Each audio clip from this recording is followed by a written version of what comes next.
conteúdo pode ser muito mais engajador, muito mais interativo, muito mais fomentador daquela modalidade, ou daquele atleta, ou daquele time, ou daquele...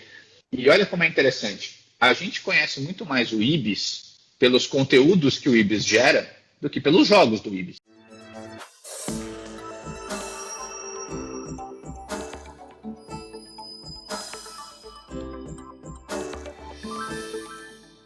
Hoje eu vou falar com um indivíduo que tem um nome muito bonito, Vinícius Gomes. Seja bem-vindo ao Esporte Executivo. Ele é fundador e co-CEO da Sportistics, idealizador no Brasil do Brasil Sports Tech. Seja bem-vindo ao Esporte Executivo, Vinícius.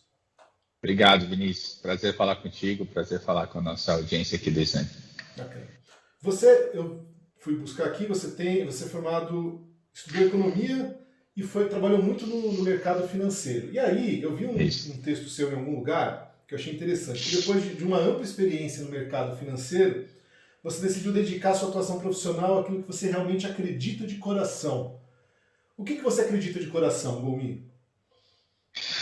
Eu acho que a gente tem que ser bom profissional em qualquer coisa que a gente queira fazer, né? Então, ir para o mundo das startups e poder usar a tecnologia e usar a nossa experiência de gestão, de cultura organizacional para poder desenvolver algo que possa modificar a estrutura do mundo do esporte, né, da indústria do esporte que a gente é tão apaixonado, foi o que mais nos motivou a ir para esse mercado. Eu falo nós porque os meus sócios fundadores da Sportistics têm experiências parecidas, né?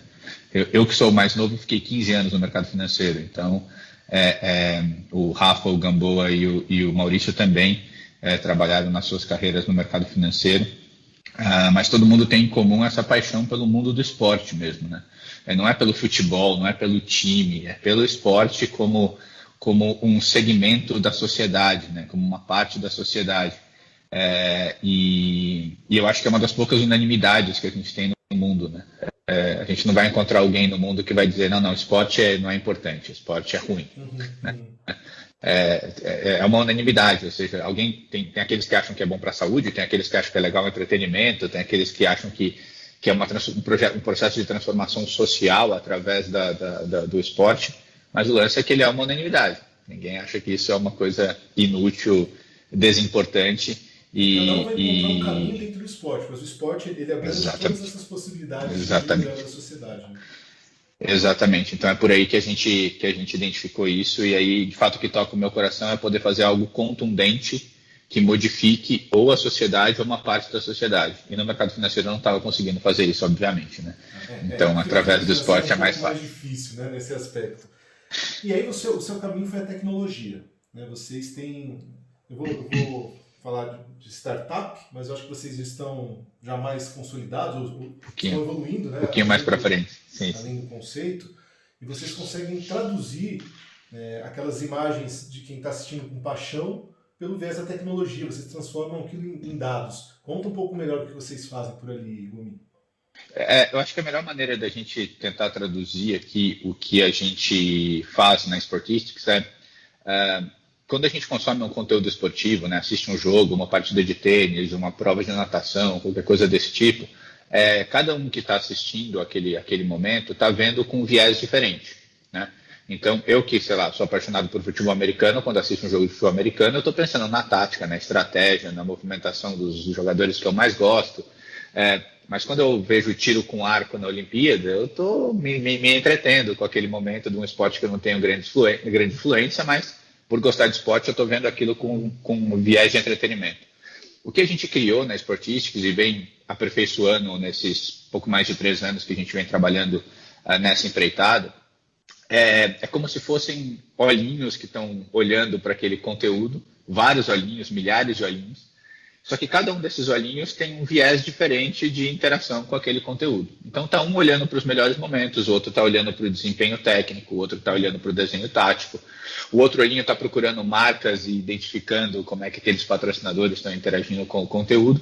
Só que, na verdade, esses olhinhos são algoritmos baseados em inteligência artificial, visão computacional, machine learning, essas coisas todas bonitas e divertidas que a gente vê falar por aí, que não são um robô que vai comer a tua cabeça, é só um monte de operações matemáticas que vão acontecer dentro de um computador.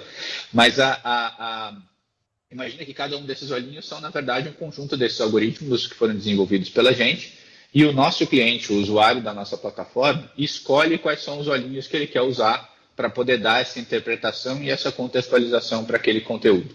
No final das contas, a gente captura um monte de dado daquela imagem, daquele vídeo, daquele áudio, de tudo aquilo que está acontecendo naquele evento esportivo e entrega para o nosso cliente várias possibilidades de transformação e contextualização daquele conteúdo. Então, quem quer olhar para o lado dos melhores momentos, escolhe os olhinhos dos melhores momentos, uma ferramenta nossa que chama Hat-Trick, e enquanto o jogo está acontecendo, os olhinhos estão identificando lances que são dignos de relevância e separando aqueles lances para eles poderem ser interagidos por quem vai editar ou vai distribuir aquilo. Né? Se o interesse é olhar tecnicamente ou taticamente o jogo, vai escolher os olhinhos do Triple Double, que é a nossa ferramenta de desenho tático, e o nosso algoritmo vai ajudar você a desenhar as linhas de ataque, a ultrapassagem do lateral, o desenho tático. Então, assim, tem as opções, né? Pô, tu pode escolher a opção A, B, C ou D. Aí vocês demoram 2 meses e meio para entregar? Como é que é? Não. Eu acho que a grande disrupção que a tecnologia trouxe, não que a Sportistics trouxe através da tecnologia, é que a maneira como se processa imagem, som, e se usa a inteligência artificial para melhorar a eficiência desse processamento computacional, faz com que todas essas coisas, no caso, por exemplo, do processador de highlights, aconteçam em segundos. Né? Enquanto você está vendo o jogo, você identificar que aquilo é o melhor momento é basicamente o que o nosso algoritmo faz. Né? Então ele vai lá e separa automaticamente através de processos computacionais. Em 10, 15, 20 segundos do vídeo está na tua tela do computador, ele separa e guarda aquele clipezinho para você do melhor momento. No caso do desenho tático, a operação inteira entre escolher os jogadores, escolher qual é o desenho que você quer fazer, até produzir o vídeo final, que pode ser para uma marca, para uma rede social ou para um programa de resenha, que a gente vai até dar alguns exemplos aqui, leva perto de 2 ou 3 minutos para poder ser feito. Tá. Então a gente está falando de uma tecnologia que ela é importante e ela conversa muito com uma necessidade atual de instantaneidade, né? Porque é muito curioso, a gente consegue perceber a evolução do esporte, como você está falando sobre diversos olhares, e mesmo pelo olhar da paixão, de torcida e tudo mais, é tudo muito rápido, né?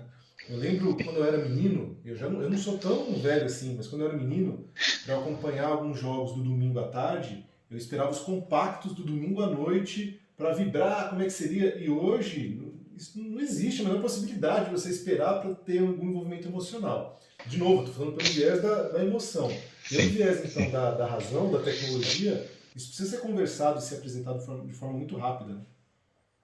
Sim, a gente acha que a maneira como hoje nós consumimos conteúdo, né, exige uma estratégia de conteúdo, que eu acho que até para mim é o profissional que mais falta no mundo do esporte hoje em dia, é um cara que pensa em estratégia de conteúdo. Né? Não é o cara que está envolvido no dia a dia, no patrocínio, no comercial, na comunicação do clube, da federação, ou do broadcast, né, ou da TV.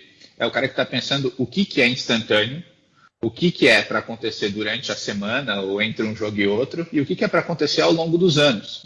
Né? Porque tem muitas das coisas que a gente consome que talvez só faça sentido daqui a alguns anos. Né? Talvez o maior case de um conteúdo documental do esporte mundial foi o Last Dance no meio da pandemia, filmado 20 anos atrás, que virou uma série 20 anos depois. Então, é óbvio que você não vai conseguir projetar tudo o que vai acontecer daqui a 20 anos, mas ter uma estratégia de construção desse tipo de conteúdo e desse enriquecimento de conteúdo no tempo, certamente vai facilitar muito a vida de tornar o conteúdo o principal ponto de contato entre o esporte, as marcas, a audiência, os fãs, os atletas, os clubes, as federações, porque no final das contas, a gente interage através do conteúdo. Né? Se não acontece o jogo, não tem nada para interagir. Se não acontece o jogo e eu não sei por que não aconteceu o jogo, ou seja, se o ônibus quebrou, se metade do time teve Covid e não pôde aparecer no jogo, tudo isso é conteúdo no final das contas. Né? São histórias para contar. Né? A gente brinca que Sportistics é uma grande ferramenta de contação de história. Que a história principal, né? Então, vamos claro, lá. Claro que sim. A história do jogo do River na semana passada, para vocês, semana retrasada, o jogo do River pela Libertadores. A história toda que envolveu o espetáculo, o jogo, ela foi inclusive maior do que a expectativa do jogo. Claro que na hora do jogo foi surreal, porque o River ganhou. E o time ter ganhado é mais fascinante ainda, né? Uma vitória do River por 2-1 contra um time médio da Sul-Americano não é uma grande novidade. Agora, fazer isso com 11 jogadores, com meio-campista no gol, é uma história completamente diferente. Exato, né? E a gente que é apaixonado por conteúdo esportivo, a gente não quer ver as mesmas histórias, né? Então, o VT do jogo, ou vamos pensar no que aconteceu durante a pandemia, né, Vinícius? Vários canais de TV e vários distribuidores de conteúdo reprisaram jogos do passado, né? Mas o meu interesse, óbvio, eu não assisti a trajetória do Brasil na Copa de 70, então para mim aquilo foi uma novidade, poder ver semanalmente um jogo da Copa de 70. Mas se eu já vi aquele conteúdo, eu sou São Paulino, então eu assisti os jogos do começo dos anos 90, o São Paulo campeão em 2005, etc. Assistir o jogo de novo não me causa o mesmo impacto. Então, o que esse mercado chama de recall é você pegar o que aconteceu no passado, por exemplo, e transformar em algo de 2021, em algo de 2022, né? Do mundo onde a gente está. E a tecnologia permite a gente, o que a gente faz, inclusive, é isso, né? A gente tem falado muito do imediatismo, do ao vivo, né? O nome correto para isso é do near live, né? Que é o que está acontecendo ao vivo, pouco depois do que aconteceu, você poder interagir com aquilo. Mas também tem tudo aquilo que já aconteceu num contexto em que não existia tecnologia, não existia todas esse conhecimento tático, técnico, tão profundo quanto a gente tem hoje, né? Não tinha como medir as coisas naquela época, né? Como é que eu vou saber qual foi a velocidade que o Carlos Alberto veio correndo para poder dar aquela bomba na Copa de 70? Não tinha essa ferramenta há 50 anos atrás. Então, como que a gente pode usar tecnologias que tenham a ver com esses olhinhos que estão olhando para a imagem, estão percebendo coisas diferentes, para poder trazer esse conteúdo para uma nova realidade? Seja porque eu quero conversar com um público mais jovem, né, que é o que a gente ouve bastante esse papo, né? Eu tenho que entregar para o cara de 20 anos de idade, para o cara de 15 anos de idade, ele está perdendo o interesse no esporte, etc. Tenho minhas desconfianças que não é exatamente isso, mas talvez a maneira como a gente consumia as coisas, sentadinho no sofá, comendo pipoca, parado por 2 horas, é uma coisa que não existe mais para quase nada. Né? As séries de TV cada vez mais têm 20, 30, 40 minutos. Nossa conversa aqui vai ter 20 e poucos minutos, porque é o enredo que a gente está acostumado a consumir desse jeito. É melhor ter várias de 20 do que uma contínua de 2 horas. Exato. Né?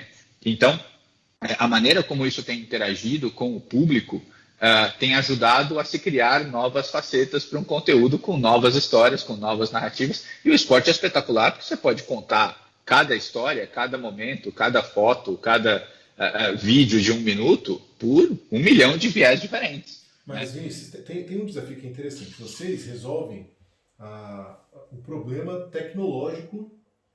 Quero fazer tal coisa, mas quem é que tem a ideia?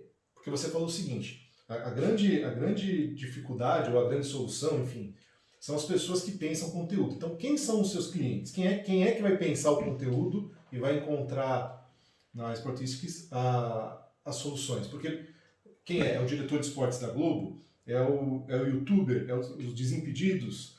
O próprio público? Quem é que pode pensar nessa solução? Porque isso é muito amplo. Da mesma forma, tudo que é amplo, da mesma forma que é interessante, justamente por ser amplo, também complica por ser amplo demais. Pode ser confuso.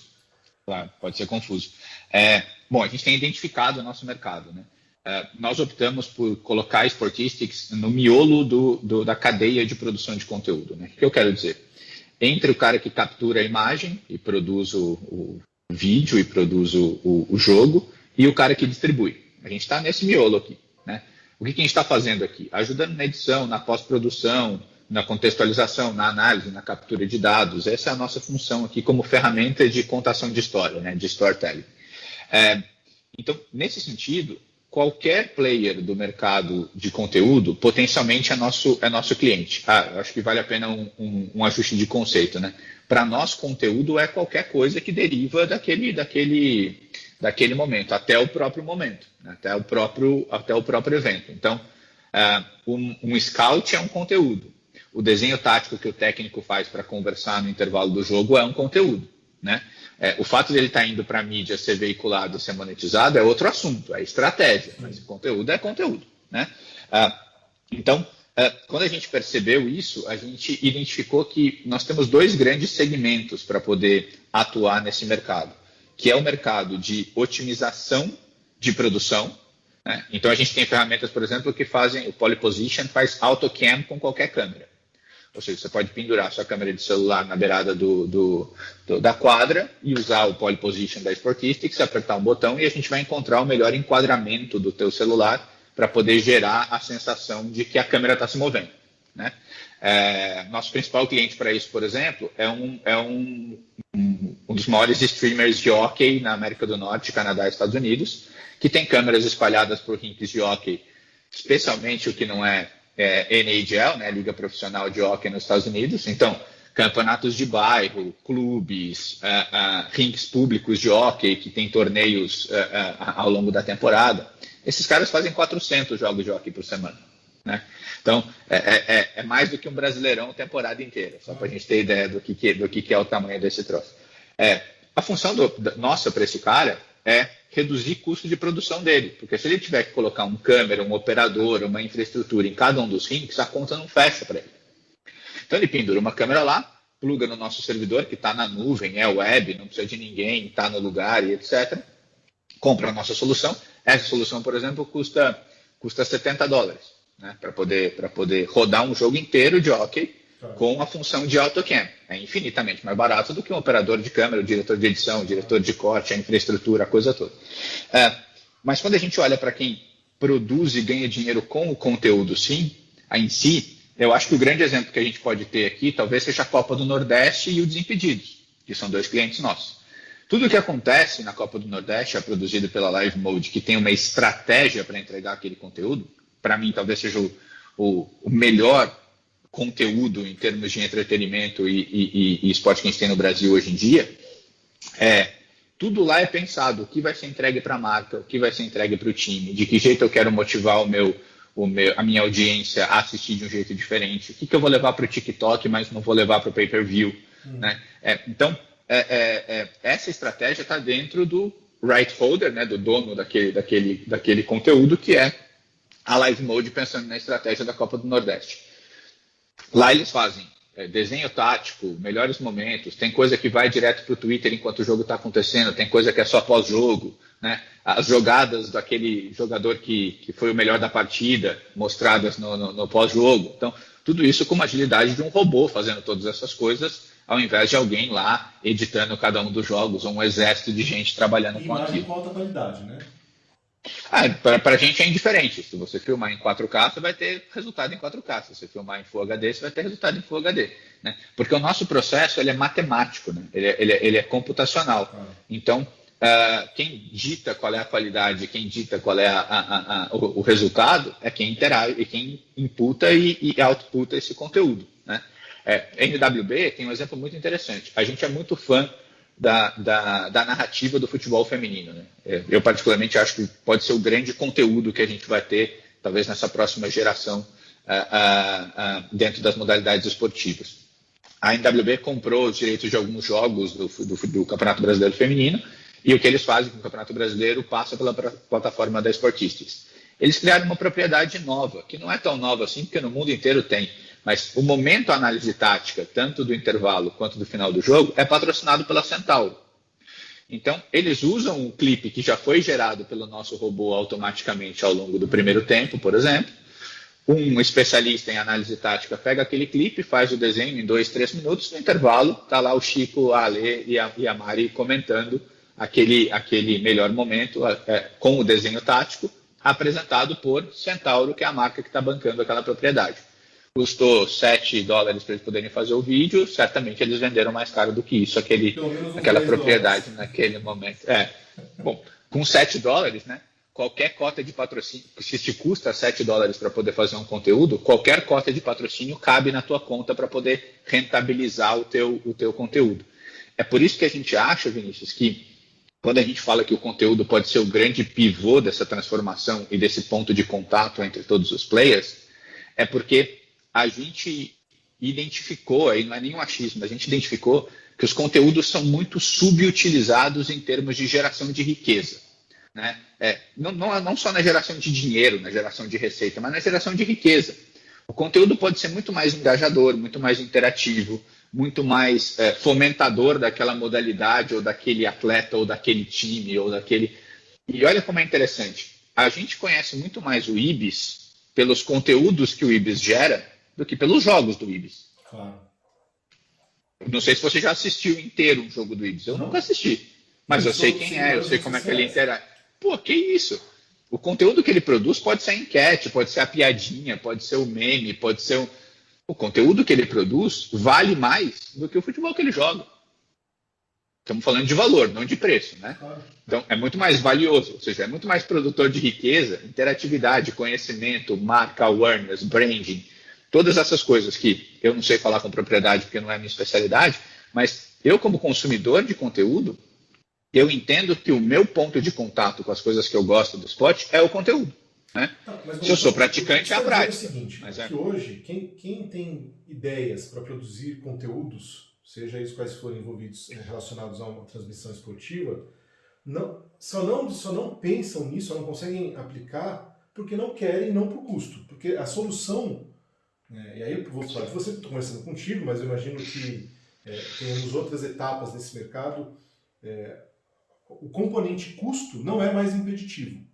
Você pode ter uma ideia, você pode, melhorar ou não, qualificar, tal, mas de uma forma geral, o custo não impede mais um clube, mesmo um clube com pouco poder aquisitivo, de trazer soluções diferentes para os seus fãs.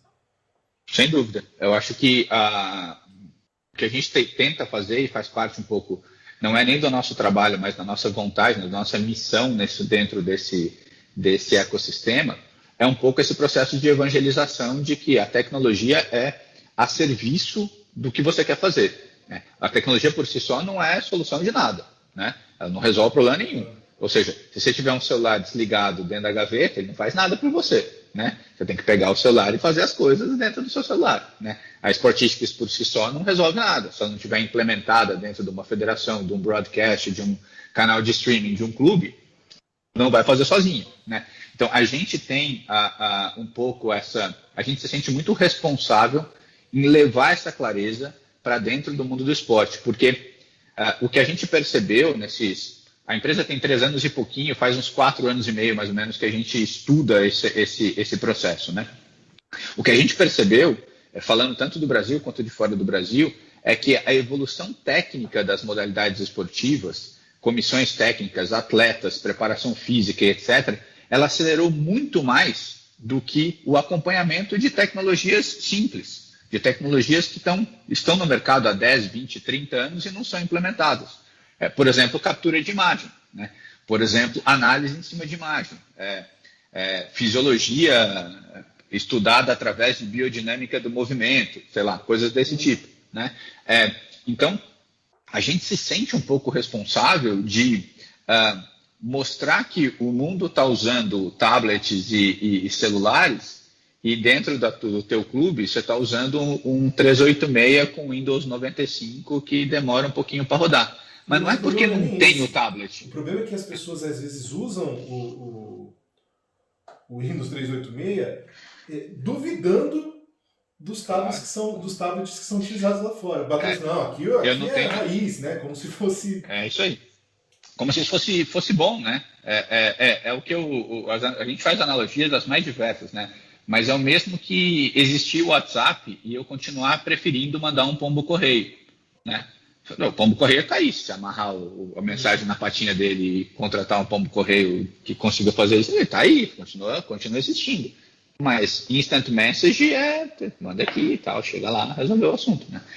Então, faz parte um pouco, eu acho que, de atualização de conhecimento, né? É difícil você demandar coisa que você não conhece, na verdade é impossível, né? Só tem demanda por algo que eu sei que existe, né? Desculpa aí a minha fala de economista aqui, mas é impossível você criar curva de demanda sobre algo que não exista para você. Então, faz parte do nosso trabalho levar isso para quem pode interagir com esse tipo de conteúdo. E eu acho que uma grande vantagem que a gente vê nesse mercado, e foi como a gente decidiu se posicionar, né? É que o mundo do esporte ele funciona muito pelo exemplo, né? que alguns chamam de ciumeira, mas vamos dizer que é exemplo, né? Então, saber que alguém está fazendo é importante para abrir os olhos e falar, opa, peraí, mas se esse cara está fazendo, por que eu não estou fazendo? Né? Se esse cara pode fazer, por que eu não posso? Mas existe aí, né? talvez seja até filosófico isso, existe um medo de ser disruptivo, né? Ninguém, as pessoas às vezes claro. têm com aquela sensação assim, pô, sou eu que vou fazer diferente?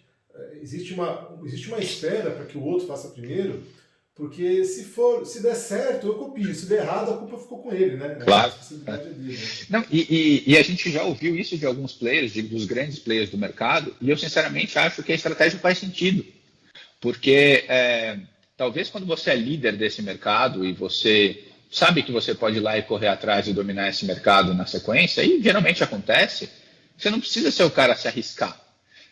Lógico que se for disruptivo de verdade, né, tipo popular Marte, é um pouco mais complicado de você pensar nisso. Mas a gente não está vendendo nada que é realmente uma novidade, entendeu? A gente tenta distinguir muito isso, né? Implementar inovação não é implementar novidade. Porque novidade é você não sabia, agora você sabe. Então virou novidade, né?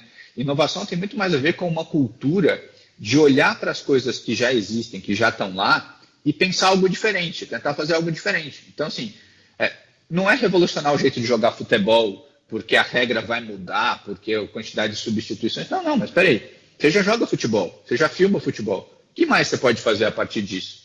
Né? Então, a gente adotou muito essa estratégia de, quando a gente interage com um novo cliente, a nossa principal investigação é o que você já faz? Porque, geralmente, ele faz 90% do que é preciso. 95% dos requisitos, né? O papo da última milha, né? Como é que você chega do outro lado na última milha, né? E às vezes o cara não está enxergando que falta só uma milhazinha ali para ele poder de fato virar, criar o media house dele, como o Red Bull fez com o Red Bull Content Pool, ou a Budweiser tomar a decisão de virar dono dos direitos de transmissão da NBA, né?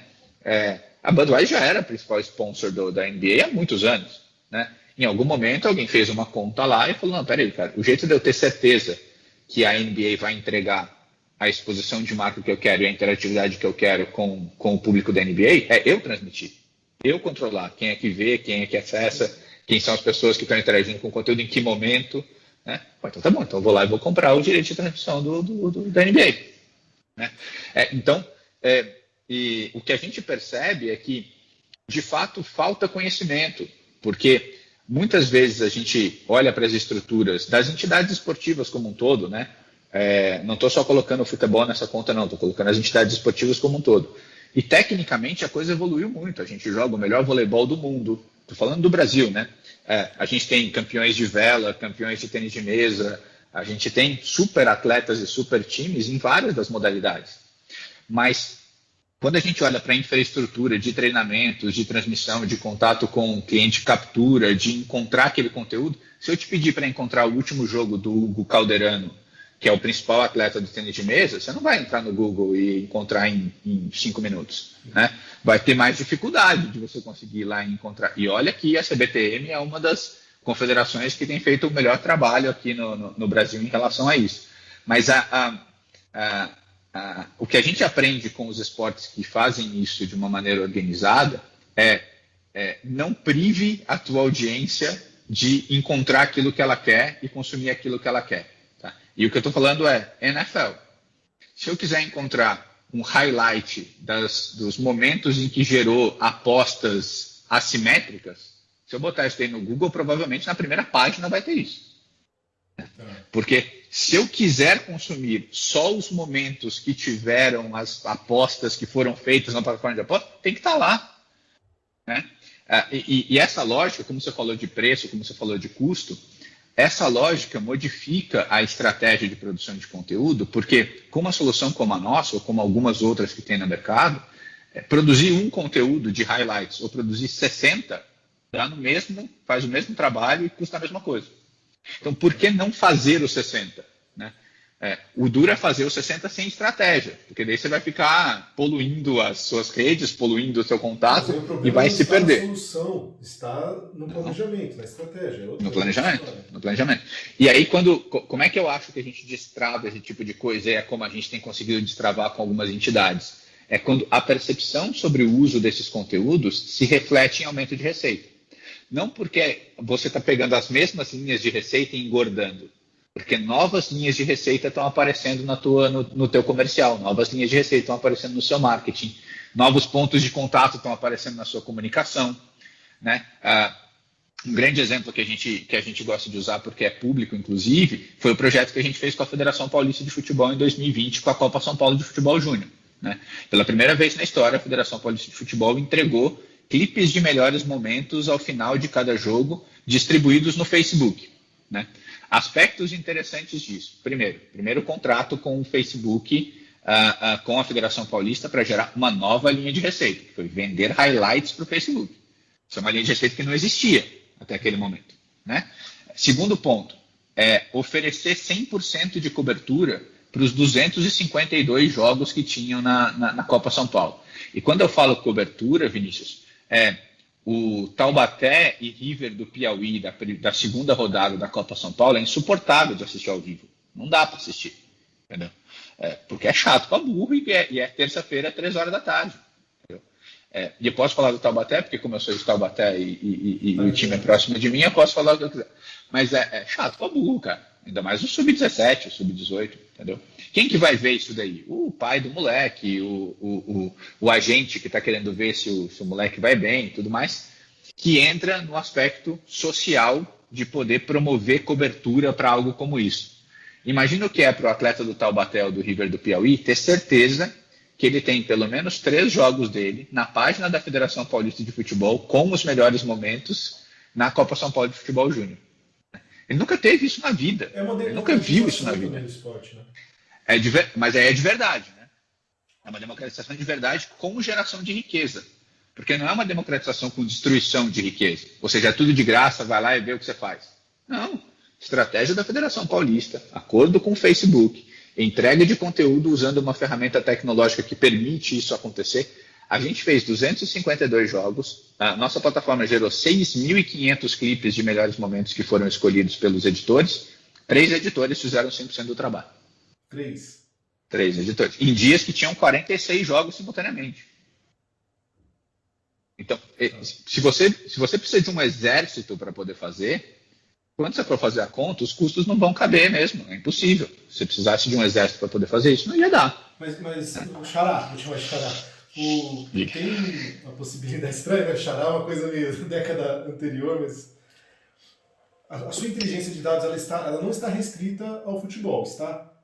Não. Futebol foi o 10º esporte, talvez, que a gente tenha trabalhado. Hoje a gente já trabalhou com perto de 30 modalidades esportivas diferentes: vôlei, basquete, handball, beach hand, hipismo. Porque a gente está falando, então, de uma possibilidade de redimensionar toda a transmissão esportiva. A gente está falando do Brasil, porque nós estamos no Brasil. Eu até imagino que, até pelo que a gente conversou de ser disruptivo, que nos Estados Unidos você encontre menos resistência, digamos assim. No Canadá, enfim. Mas no Brasil deve existir uma resistência maior. Existe toda uma possibilidade de reorganizar todo o processo de transmissão esportiva. Claro. Inclusive de modalidades que hoje não conseguem, porque tem um custo que você falou. Como é que eu vou transmitir todo o campeonato de handball? O campeonato brasileiro deve ser super difícil, né? Eu acho que a gente tem players no mercado que estão conseguindo encontrar modelos de negócios que compatibilizam boa parte dessas coisas que a gente está falando aqui, né? Então, hoje todos os canais todas as plataformas de streaming e OTTs do Brasil são nossos clientes, né? TVN Sports, Live Mode, Live Sports e por aí vai. Eles estão encontrando modelos de negócios que combinam a coisa quem paga a conta não é só a publicidade, é o cara que consome também, com o pay-per-view, com os pay-per-views de curto prazo, né? Então você pode comprar um jogo, mas na NBA você pode comprar o último quarto do jogo, se você quiser, né? Por um preço diferente. Você só quer, perdi o começo do jogo, não vou comprar o jogo inteiro. Tá bom, mas se custava 5, agora custa 1,50, talvez eu compre, né? Então tem trabalhado um pouco mais esses modelos de negócios, mas voltando, sendo chato com a coisa da estratégia do conteúdo, é muito importante a gente entender qual é o tipo de conteúdo que a gente quer levar para a audiência. Porque pode ser que mesmo com toda essa eficiência de custos e produção que a gente está falando aqui, ainda assim se tem 10 pessoas para assistir o jogo ao vivo, a conta ainda não fecha, né? Se só tem 10 para pagar a conta, vamos imaginar que a gente não tem nenhuma marca interessada naquele conteúdo, que antigamente a gente tinha muito essas duas muletas, né? Não passo na TV aberta, não consigo patrocínio. Não tenho patrocínio, não passo na TV aberta. Aí você fala, bom, então você está numa sinuca que você não consegue sair do lugar, né?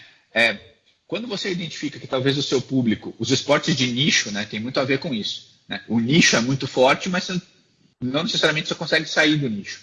Você precisa entender qual é o tipo de conteúdo que o teu público de nicho quer consumir, né? Vou usar um exemplo extremo e depois a gente vai para um exemplo um pouco mais real. Meu afilhado joga futebol no Minas Tênis Clube. Ele tem 9 anos de idade. Tá? Se tivesse transmissão ao vivo dos treinos do meu afilhado, ia ser um terror para mim. Porque imagina o tio Vini não assistir ao vivo, entendeu? Agora, seria um terror em vários sentidos, porque acontece nos horários meio maluco, o jogo deve ser um horror, né? Então a atratividade esportiva não está ligada a isso, e vai ter meia dúzia de interessados em olhar para aquilo. Agora, o que eu quero consumir não é o jogo do meu afilhado, é o meu afilhado. Se ele estiver jogando futebol, badminton ou, sei lá, bocha, tô nem aí, cara. Eu sou apaixonado por esporte, amo o meu afilhado. Quero ver o meu afilhado praticando esporte, em qualquer circunstância possível. Eu pagaria por ter um clipezinho de 2 minutos por mês do meu afilhado. Não pagaria nem um centavo para ter a transmissão ao vivo dos treinos e dos jogos dele, porque não é esse apelo que eu quero, né? Então, pensar na estratégia, e aí, apesar da gente estar num estágio um pouquinho mais avançado do que uma startup iniciante, né? O conceito de startup, a filosofia de startup está muito por trás do que a gente sugere fazer aqui, testa. Se com $50 na plataforma do esportista você consegue fazer uma cacetada de coisa, pega $50 e contrata esportistas para testar umas coisas, né? Pô, imagina se eu recebo os melhores momentos do meu afiliado uma vez por mês por, sei lá, R$20, R$30. Daqui a 3 meses, o cara me manda um desenho tático do meu afilhado fugindo da marcação, não sei o quê. Mas se você quiser pro mês seguinte, ao invés de 20, você paga 30. Claro que eu vou comprar, é evidente que eu vou comprar, é óbvio que eu vou comprar, né? A gente não vai fazer isso porque isso é uma venda muito pontual. E o ponto de contato entre eu e o meu afilhado não é direto, porque passa por uma entidade. Nesse exemplo, o Minas Tênis Clube, né? Então, a capacidade do Minas gerar riqueza, não só por levar o conteúdo do meu afilhado para mim, quanto gerar receita, de fato, em dinheiro, porque ela pode vender isso para mim, é baseado numa estratégia de que posicionamento a entidade quer ter, né? Porque pode ser que ela queira fazer isso desse jeito, pode ser que ela queira vender isso para olheiro, não para mim, mas pode ser. Se ela identificou que esse é o mercado, a gente tem um projeto com um grande OTT espanhol em que ele distribui conteúdos para assinantes de tudo que não é La Liga, né? Terceira, quarta, sub-B, etc. Ele distribui esse conteúdo, você paga lá €7,90 para poder consumir esse conteúdo. Eles perceberam que boa parte do público que eles têm são analistas de desempenho espalhados pelo mundo que estão lá procurando atletas nas divisões menores da Espanha. A gente está criando com eles uma plataforma para profissionais, que ao invés de custar R$7,50, vai custar €100 por mês, em que o cara, além de poder ver os clipes dos jogadores cortadinhos, ele também pode pegar o clipe e fazer um desenho, entender qual foi a velocidade de deslocamento dele, usar soluções esportísticas para enriquecer o trabalho dele como analista. Então, o que eu estou querendo dizer, no final das contas, é tentar identificar o que o teu público quer consumir naquele momento e oferecer para ele algumas coisas até você descobrir, é onde a gente acha que é o caminho para onde o mercado esportivo tá andando. E aí, eu acho que a palavra de ordem é autoprodução de conteúdo, que é uma coisa que todos nós fazemos aqui. Nós estamos fazendo aqui agora, a autoprodução de conteúdo. Marcas fazem isso muito bem, que não é atender com excelência as demandas que se tem, é criar novas demandas. Também criar novas demandas. Então, acho que caminha muito. E é sempre baseado em alguma coisa, né, Vinícius? Você não cria uma nova demanda do nada, né? O iPhone, quando foi criado, já tinha smartphone, já tinha Palm, já tinha um monte de coisa, né? as coisas não vêm do zero, nada vem do zero, né? Então, o que nós vamos testar no handball regional, lá no Taubaté, que tem um baita time de handball? Puta, vamos pegar o que acontece no handball no mundo, vamos pegar o que acontece na NBA, vamos testar algumas coisas que parecem fazer sentido para um público meio parecido e botar para rodar. Né?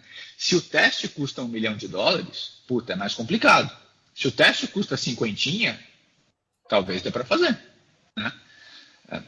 Então, eu acho que essa é uma questão importantíssima, e eu acho que a autoprodução de conteúdo é a palavra de ordem dessa coisa toda. Né? A gente tem 2 clientes que fazem isso muito bem, que é a NBB e Stock Car. Quem decide qual é o tipo de conteúdo que vai entregar é a NBB. O Jogo das Estrelas teve 7 transmissões diferentes acontecendo, com narrativas diferentes. Porque na Twitch tinha o cara que é o zoeiro, que faz a narração zoando, tem um cara super analítico que olha cada detalhe, que tem um público muito específico. Teve a transmissão na ESPN, lá, mais no estilão que a gente já está acostumado. Então, cada uma das entregas teve um público diferente. E eu acho que outra filosofia de startup que a gente aprendeu bastante aqui foi cada vez mais a gente está vendo que a excludência é muito ineficiente para o mercado, qualquer mercado que seja.